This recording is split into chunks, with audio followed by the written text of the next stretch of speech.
नमस्कार मित्रांनो, तुमच्या सगळ्यांचं एपिसोड 2 मध्ये स्वागत आहे. आज आपण बघणार आहे कॅन्डलस्टिक बेसिक. आता कॅन्डलस्टिक कसं वाचायचं हे बऱ्याच जणांना माहीत नसते. कारण टेक्निकल अनालिसिस जर आपल्याला शिकायचं झालं, त्यामध्ये बऱ्याच कन्सेप्ट असतात आणि ते प्राइस ऑप्शनला जे प्राइस असतात त्याला काय करतात टेस्ट करण्याचा प्रयत्न करतात. ते आपल्याला टेक्निकल अनालिसिस त्या माध्यमातून आपल्याला कळतं.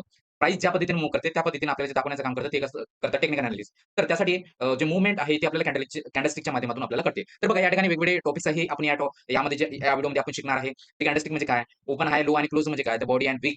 कॅन्डलची बॉडी आणि विक म्हणजे काय ते आपण शिकणार आहे. बुलिश कॅन्डल म्हणजे काय? बेरिश कॅन्डल म्हणजे काय? कॅन्डलस्टिक ट्रेंड, त्यासोबत रिजेक्शन कॅन्डल आणि कंटेक्स्ट आपण पूर्ण ओव्हरऑल पुन्हा बघणार आहे रिपीटमध्ये. तर यामध्ये आपण हे बघणार आहे. तर चला सुरू करूया. तर सर्वात प्रथम म्हणजे कॅन्डलस्टिक म्हणजे काय? तर बघा मार्केटमध्ये एक असतं डिमांड. डिमांड म्हणजे जे ग्रीन कॅन्डल असतं ते असतं त्या ठिकाणी बाहेर असतं.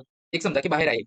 ते मार्केटला वरती घेऊन नेण्याचं काम करतं आणि ते कशाला इंडिकेट करतं? ते करतं डिमांडला इंडिकेट. हे सिंपल कन्सेप्ट तुम्हाला कळली असेल. तर प्राइस खालून वरती जाते. त्यानुसार काय म्हणते? खालून वरती जर गेली ती कॅन्डल बनते.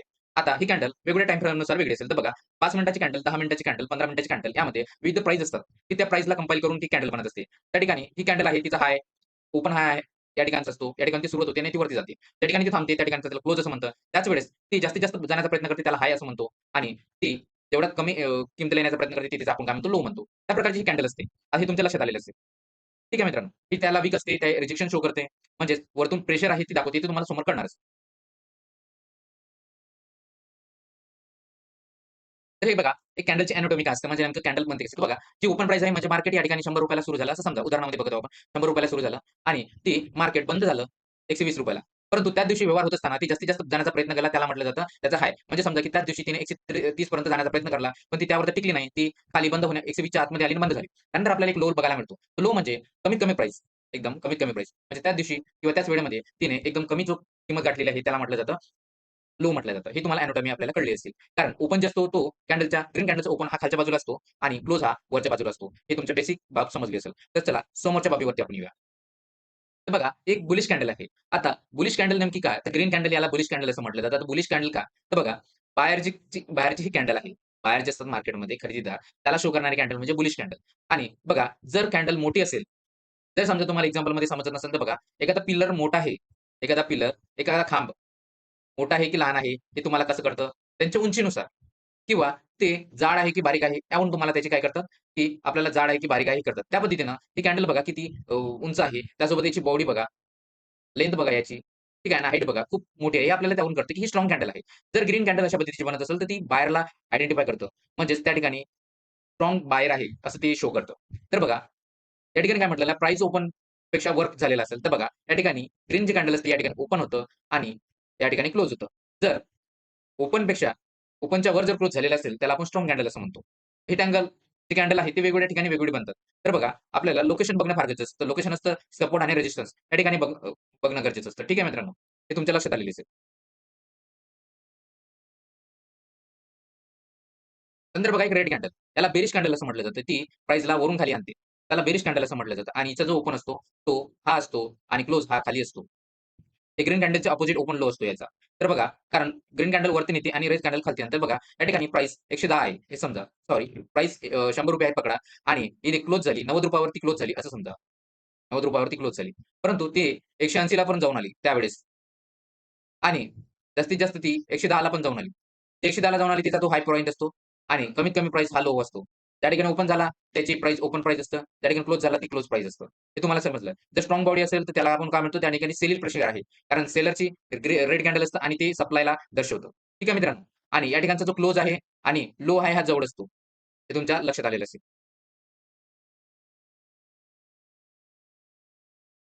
आता बघा वेगवेगळ्या साइजनुसार वेगवेगळी कॅन्डल बनते. या ठिकाणी लार्ज कॅन्डल जी की बॉडी या ठिकाणी हायटेड हिची जास्त आहे. त्यासोबतच हिची जी लेंथ आहे ती पण जास्त आहे. म्हणून हिला स्ट्राँग कॅन्डल म्हणतो, की ती रेड असू शकते किंवा ग्रीन असू शकते. ती स्ट्राँग असतात. त्या जर ग्रीन बनली तर त्या ठिकाणी बायर जास्त असतात. जर रेड कॅन्डल बनली त्या ठिकाणी सेलर जास्त असतात. ठीक आहे. तर मीडियम कॅन्डल आता ही बॅलन्स कॅन्डल असतं. ग्रीन असो की रेड असो. त्यामध्ये बायर आणि सेलरची संख्या त्या ठिकाणी कमी बनत असेल, त्या ठिकाणाला मीडियम कॅन्डल असं बनत असेल म्हणतात. ठीक आहे. त्यानंतर स्मॉल कॅन्डल. आता स्मॉल कॅन्डल काय? स्मॉल कॅन्डल इनडिसिजन कॅन्डल असं म्हटलं जातं. ती डोजी टाइप असते. म्हणजे यावरती ट्रेंड काय आहे? वीक आहे असं म्हटलं जातं. जर ग्रीन कॅन्डल बनलेली असेल, तर ती वीक कॅन्डल असेल. जर रेड कॅन्डल असेल, तर ती सुद्धा वीक असेल. हे ते आपल्याला त्यावरून कळतं. ठीक आहे मित्रांनो. त्यानंतर बघा एक कॅन्डल आहे लाँग अपर वीक आणि सॉरी लाँग अपर वीक आणि लाँग लोवर वीक. तर बघा मित्रांनो, जी लाँग अपर वीक आहे, ही कॅन्डल अप साइडला बनत असते. जेव्हा मार्केट अप ट्रेंडमध्ये असतं आणि वरच्या ठिकाणाहून जेव्हा प्राइस रेझिस्टन्स झोनपाशी येते, तेव्हा प्राइस खाली जाण्याचा प्रयत्न करते. त्याच्या अगोदर ही कॅन्डल बनते आणि प्राइस ती खाली घेऊन येते. ठीक आहे मित्रांनो, ही असते लॉंग अपर वीक. त्याला इन्व्हर्टेड हॅमर कॅन्डल असं म्हटलं जातं. त्यानंतर हॅमर जे कॅन्डल आहे, तर बघा मित्रांनो, ही हॅमर कॅन्डल जे आहे, ते प्राइसला वरती घेऊन नेण्याचं काम करतं, की बघा ज्या ठिकाणी सपोर्ट झोन आहे, या ठिकाणी सपोर्ट झोन आहे आणि प्राइस डाउन ट्रेंडमध्ये असताना प्राइस या ठिकाणी आली. या ठिकाणी एक विक बनून प्राइसने काय केलं, की वरती नेण्याचा प्रयत्न केला. ही हॅमर कॅन्डल दाखवते मित्रांनो. ठीक आहे. आपल्याला 2 कन्सेप्ट कळलेले असेल, की रेझिस्टन्स झोनपाशी बनते आणि सपोर्ट झोनपाशी बनते. हे 2 कसे टप्पे तुम्हाला कळलेले असेल. चला समोर बोलूया. त्यानंतर बघा, की प्राइस क्लोज कुठे झालेली आहे त्यावरून आपल्याला ट्रेंड कळते. तर बघा प्राइसचा जो क्लोज जर नियर जर असेल बघा ग्रीन कॅन्डल जे आहे क्लोज या ठिकाणी असतं आणि हाय या ठिकाणी असते. जर जवळ असेल ते आपल्याला म्हणता येईल की स्ट्राँग कॅन्डल आहे. ठीक आहे मित्रांनो. त्यानंतर बाहेरच्या कंट्रोलमध्ये असं म्हणता येतं. ठीक आहे मित्रांनो. त्यानंतर बघा क्लोज जर मिडलमध्ये असेल समजा की हे कॅन्डल आहे, तिचा हाय आहे, हा लो आहे आणि तिचा जो क्लोज आहे, समजा या ठिकाणी असेल, तर बघा या ठिकाणी हाय आणि लो आणि क्लोज हे दूर-दूर आहे. तर मला कळेल की ग्रीन कॅन्डल म्हणजे ही मिक्स कॅन्डल आहे. त्यामध्ये आपल्याला इंडिसिजन कळतं. ठीक आहे मित्रांनो. त्यानंतर बघा रेड कॅन्डल क्लोज जे असतं ते लोच्या जवळ असतात बघा. जवळ असेल ते आपल्याला काय म्हणतात की सेलरच्या कंट्रोलमध्ये आहे असं आपल्याला त्या ठिकाणी म्हणता येईल. ठीक आहे मित्रांनो.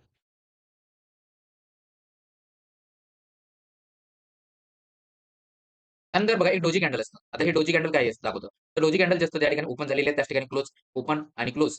त्या ठिकाणी ओपन झाली, त्याच ठिकाणी बंद झाली. ₹90 ओपन झाली आणि ₹90लाच क्लोज झाली. त्याला काय म्हटलं जातं, की क्लोज कॅन्डल असं म्हटलं जातं. ही बायर आणि सेलरला कुठेही एक्सप्लेन करत नाही. त्यावरून मार्केट वरती जाऊ शकतं आणि खालतं पण जाऊ शकतं. यावरून आपल्याला कळतं, की अप साइडला जाऊ शकते आणि डाउन साइडला पण. इंडिसिजन आपल्याला त्या ठिकाणी असतं. ठीक आहे मित्रांनो. त्याला डोजी कॅन्डल असं म्हटलं जातं. आणि ते सेलर आणि बायरला दोघालाही दाखवत नाही. ठीक आहे. त्यानंतर support end resistance end middle हे 3 कॅन्डल झोन समजण्यासाठी तुम्हाला महत्त्वाचं असते. मागच्या एपिसोडमध्ये आपण हे बघितलेच आहे सपोर्ट एंड रेझिस्टन्स आणि मिडल. पण बघा जर सपोर्ट रेझिस्टन्स लोवर विक जर या ठिकाणी बनत असेल सपोर्ट लेव्हलला ती अधिक मीनिंगफुल असतं. कारण कारण तुम्हाला सांगितलंच की सपोर्टच्या ठिकाणी जर लोवर विक बनत असेल तर ती हॅमर कॅन्डल असं म्हटलं जातं आणि ती बायरला इंडिकेट करतं.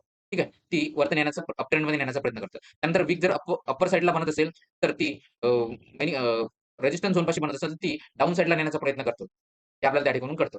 त्या ठिकाणी सेलर ॲक्टिव्ह असं आपल्याला कळतं आणि जेव्हा सपोर्ट झोनपाशी बनतं, त्या ठिकाणी बायर ॲक्टिव्ह आहे असं म्हणू शकतो आणि जर रेझिस्टन्स पाशी असेल, तर सेलर ॲक्टिव्ह आहे असं आपण म्हणू शकतो. ठीक आहे मित्रांनो. नंतर मिडलमध्ये जर असेल, तर ते आपल्या कामाचे नाही आणि ते वीक असतं. ते जर मिडलमध्ये बनत असेल सपोर्ट आणि रेझिस्टन्स झोनच्या, तर त्याला अव्हॉइड करायचं. त्यानंतर बघा मित्रांनो, पुन्हा एकदा मी सांगून देईल, का डाउन ट्रेंडमध्ये मार्केट सप्लायर जे सेलर आहे ते प्राइसला खाली घेऊन आले. त्यानंतर एक सपोर्ट झोन आहे. हा सपोर्ट झोन आहे. या सपोर्ट झोनपाशी प्राइस सेलरला रिजेक्ट केलेला आहे आणि या ठिकाणी एक लोवर विक बनवलेली आहे आणि त्यानंतर प्राइसने हाय क्रॉस करत अप साइडला नेलं दिसून येतं. त्यामुळे आपल्याला ही कन्सेप्ट चांगल्या प्रकारे आता कळलेली असेल. ठीक आहे मित्रांनो. बघा मित्रांनो, आणखी तुम्हाला या ठिकाणी कुठल्या गोष्टी अव्हॉइड करायच्या आहेत. तर बघा ग्रीन कॅन्डल दिसली की त्या ठिकाणी बाय नाही करायचं. बिगिनर असतात ग्रीन कॅन्डल दिसली की लगेच बाय करतात. नंतर रेड कॅन्डल दिसली की लगेच सेल करतात. लगेच सेल करायचं नाही. ठीक आहे. तर डोजी दिसल्यानंतर या ठिकाणी रिव्हर्स येणार आहे, प्राइस अप साइडला जाणार आहे, डाउन साइडला जाणार आहे, हे डिसिजन मेकर नसतं. तर डोजी कॅन्डल बनल्यानंतर प्राइस कंटिन्यू पण करू शकतं किंवा अप साइडला अप ट्रेंडला कंटिन्यू करू शकते किंवा डाउन ट्रेंडला पण कंटिन्यू करू शकतो. प्राइस रिव्हर्सल होण्याचे चान्सेस त्या ठिकाणी असेलच अशी गॅरंटी नसतं. त्यानंतर लाँग वीक बनल्यानंतर गॅरंटेड त्या ठिकाणी रिव्हर्सल येणार हे पण पॉसिबल नसतं. त्यासाठी मॅटर करतं की ट्रेंड कोणता आहे त्या ठिकाणचे लोकेशन काय हे महत्वाचं असतं. त्या ठिकाणी बघा राइट पोझिशन काय? तर बघा बॉडीची ट्रेंड जर ओळखायची जर आपण ट्रेंड ओळखलेली आहे. त्यानंतर वीक आपण कुठे रिजेक्ट झालेलं आहे ते बघितलं. मी इन्व्हर्टेड हॅमर किंवा हॅमर हे आपण 2 आयडेंटिफाय केले. आणि बघा त्यानंतर आयडेंटिफाय कुठली गोष्टी करायची आपल्याला? तर आयडेंटिफाय करायचं आहे की क्लोजचं लोकेशन कोणत्या ठिकाणी आहे. सपोर्ट रेझिस्टन्सला सपोर्टला प्राइस क्लोज झालेली आहे की रेझिस्टन्सला क्लोज झालेली आहे. त्या ठिकाणी त्याची बॉडी ट्रेंड आणि वीक रिजेक्शन आपल्याला बघायचे. त्यासोबतच आपल्याला ट्रेंड बघणे आहे की अप ट्रेंडला आहे की प्राइस डाउन ट्रेंडला आहे. ते ट्रेंड बघून आपल्याला त्या ठिकाणी लेव्हल त्यासोबत आपल्याला लेव्हल सुद्धा बघायचं आहे आणि कॉन्टेक्स्ट जोडून आपल्याला त्या ठिकाणी बायिंग आणि सेलिंगचा विचार करायचा आहे. ठीक आहे मित्रांनो, हे आपण पुन्हा कन्सेप्च्युअल आणखी पुढे आपण बघणार आहे. त्यानंतर बघा मित्रांनो, आपण बघितलेलं आहे की एपिसोडमध्ये ओपन कुठे होतो आणि क्लोज कुठे होतो.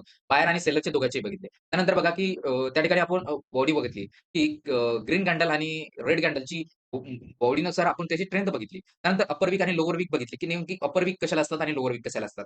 लोवर वीक असेल तर ती बायरला इंडिकेट करते आणि सपोर्ट झोनला बसत असेल अप साइडला नेण्याचा प्रयत्न. अपर वीक जर बनत असेल, ती सेलरला आयडेंटिफाय करते आणि ती डाउन साइडला नेण्याचा प्रयत्न करते. नंतर क्लोज, हाय आणि लो जर बघा लो आणि हाय, क्लोज आणि हाय जर जवळ असेल, तर ती आपल्याला बाहेर त्या ठिकाणी आहे असं इंडिकेट करतं आणि लो आणि क्लोज जर जवळ असेल, तर आपल्याला सेलर आलेले आहे आपल्याला त्या ठिकाणी इंडिकेट करतात. त्यावरून आपल्याला कॅन्डलचे लेव्हल बनवणे फार गरजेचं असतं. त्यानुसार आपल्याला त्या ठिकाणी कॅन्डल जर लोवरच्या ठिकाणी जर बनत असेल, त्या ठिकाणी आपल्याला चांगलं आयडेंटिफाय करता येतं.